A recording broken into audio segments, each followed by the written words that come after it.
Comment peut-on imaginer qu'on se serve de l'ADN comme matériau de construction? Disons que c'est un peu comme du tricot ou du tissage.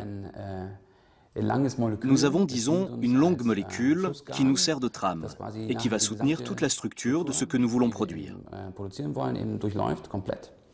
Ensuite, il y a une multitude de fils plus courts, qui sont eux aussi des molécules d'ADN, et qui vont donner à la trame la forme tridimensionnelle voulue.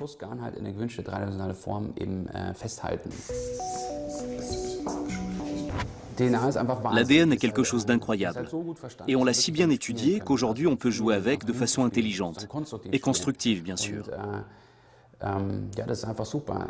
C'est tout simplement génial.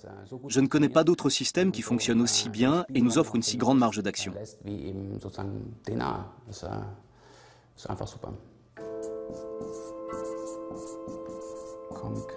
Application concrète.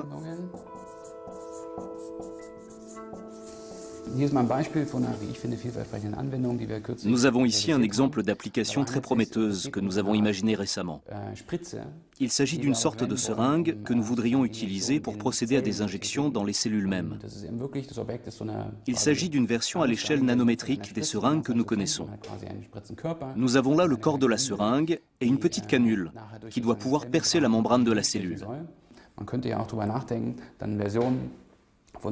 On pourrait aussi envisager de fabriquer une autre version de cette nanoseringue, qui serait pourvue d'un petit compartiment que l'on remplirait de molécules possédant un effet thérapeutique, de manière à pouvoir les injecter dans la cellule perforée. Cette seringue cellulaire, pour ainsi dire, nous semble donc très prometteuse en termes d'application.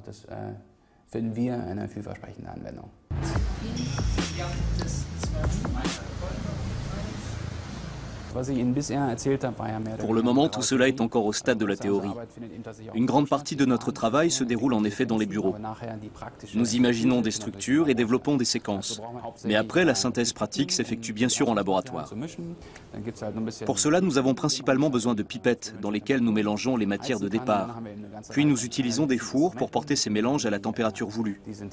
Après quoi, nous disposons de toute une palette d'instruments pour analyser la solution de synthèse.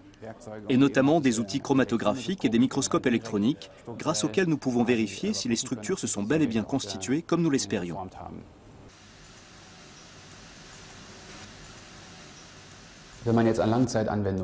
Quand on pense aux applications que ce genre de recherche nous permet d'envisager, à terme, on se dit évidemment qu'on réussira peut-être à mettre au point des nanotechnologies qui nous aideront à lutter contre ces fléaux de l'humanité, que sont certaines maladies comme le cancer ou les infections bactériennes.